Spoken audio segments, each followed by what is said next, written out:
بسم الله والحمد لله والصلاة والسلام على سيد الأنبياء والمرسلين وبعد.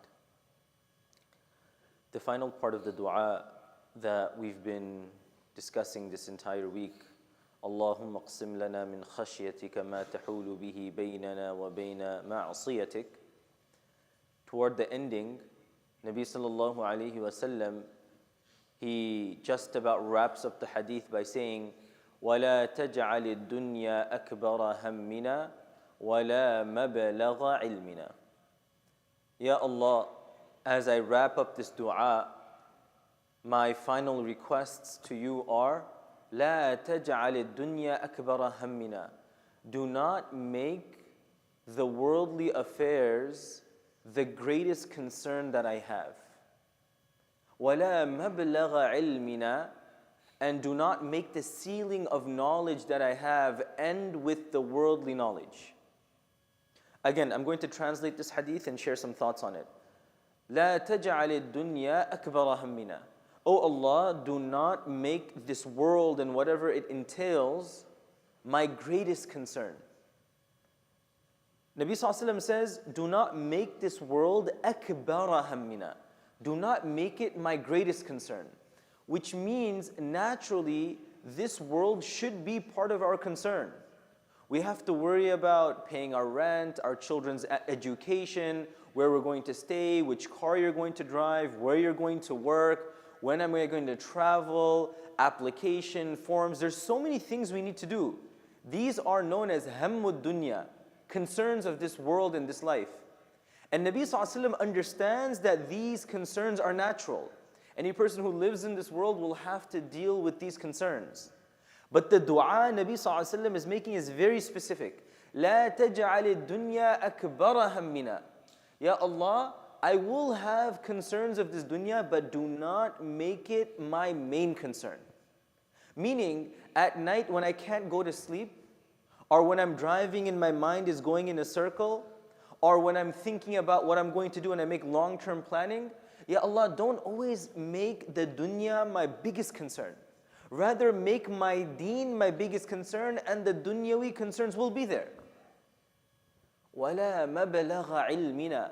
And whatever knowledge I have, Ya Allah, don't let me end it with just knowledge of this dunya. This is a very important point. You know, subhanAllah, a lot of times in the West, you'll find people who are highly educated, who've spent their years in different niche areas, whether it's engineering, whether it's science, whether it's professorship. People have PhDs and degrees, and you'll have a conversation with this person, and they would say, how can I contribute to the Muslim community? My specialty, my field of expertise is X, Y, and Z. I have a PhD in consulting. I have a PhD in psychology. How can I help the community? My first way of engaging this conversation is, subhanAllah, you're so qualified. That means you have the capacity of increasing your knowledge. Yes, you can help the community by giving the knowledge that you have. That's great. But also help yourself by getting knowledge of the akhirah as well. SubhanAllah, sometimes there are people who have so many accolades, so many degrees, yet when it comes to reciting the Quran, when it comes to translating Surah Al-Fatiha, when it comes down to the basic, fundamentals of how to pray salah, we ask ourselves, subhanAllah, how is it that I have, a PhD in some very niche topic of engineering from Harvard or MIT, and then when it comes down to this akhirah, I'm struggling to make sense of what Surah Al-Fatiha means. It's not a question of capacity, because if I had limited capacity, I wouldn't have been able to get all these degrees. It's more a question of willingness to invest in my akhirah and the knowledge. So Nabi Sallallahu Alaihi Wasallam, he makes the dua, وَلَا مَبْلَغَ عِلْمِنَا. Ya Allah, there's going to be so much knowledge I'm going to get of this world, and I'm going to have knowledge of this world. But never let the end point, the ceiling of my knowledge, be the knowledge of this world. So again, two parts that are so beautiful. Nabi Sallallahu Alaihi Wasallam says, وَلَا تَجْعَلِ الدُّنْيَا أَكْبَرَ هَمِّنَا.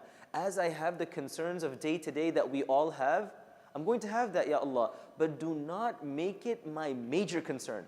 That concern what is akbaru hammina? When you say major concern, it's that concern that you can't go to sleep because of. It's that concern when you're driving, that's the only thing you're thinking about. It's that concern when you open up your phone, every single tab on your internet is about that issue. For some people, it's exercising. You open up their phone, you look at their YouTube history, Facebook history, everything's about how to gain weight, how to work out, how to do this, exercise. For some people, it's investments. Every single tab is about, okay, this investment, that investment, how to make money quickly. For some people, it's about, renovating the home. Every single tab is about that. Trying to go sleep at night, you're thinking, oh, I need to do this, I need to do... That is akbaru hammina. There's nothing wrong with certain parts of the day, I sit down as a family and I think about these concerns. But when it's the one thing that I just cannot stop thinking about in my salah, when I'm driving, when I'm eating, when I'm talking, that's the only thing, Ya Allah, do not make that ham the ham of the dunya. And whatever knowledge I have, do not make the extent of that knowledge only knowledge of the dunya. Grant me knowledge of the akhirah as well. There's no such thing as I'm too old now to get knowledge of the akhirah. There's no such thing as, oh, you know what, inshallah, I'll make my children hufad or I'll make my children ulama. No, I have a responsibility to get this knowledge as well. So as we wrap up this very beautiful dua, inshallah, we'll discuss this dua again. It's a very lengthy dua and there's so many beautiful components to it. Where Nabi sallallahu alaihi wasallam, before he would leave any gathering, he would say, Allahumma qsim lana min khashyatika ma tahulu bihi baynana wa bayna ma'asiyatik wa min ta'atika ma tuballighuna bihi jannatak.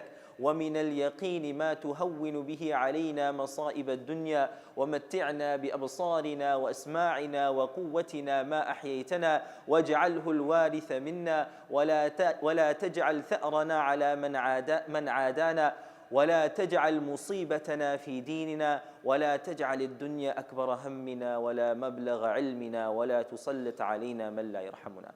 Such a beautiful dua, and honestly, we can be talking about this days and days. And I'm going to end on this one point regarding this dua we've been talking about all week. This dua, Nabi sallallahu alaihi wasallam would recite it almost in every majlis, not once a year, not in Ramadan, not during Eid. قَلَّمَا كَانَ يَقُومُ عَنْ مَجْلِسٍ إِلَّا وَدَعَا بِهَذَا الدُّعَاء. Very seldom he would leave a majlis except that he recited this dua. So inshallah, I'll repeat it again, inshallah, so that we're aware of it. We may have heard some of these parts again, but we need to constantly remind ourselves. May Allah subhanahu wa ta'ala allow us to practice on this dua, to bring it into our lives, and to internalize these very beautiful components. Ameen ya Rabbil Alameen. Subhanallah bihamdi, subhanakallahumma bihamdika, ashhadu an la ilaha illa anta astaghfiruka wa atubu ilayk. Jazakumullahu khairan wa assalamu alaikum wa rahmatullahi.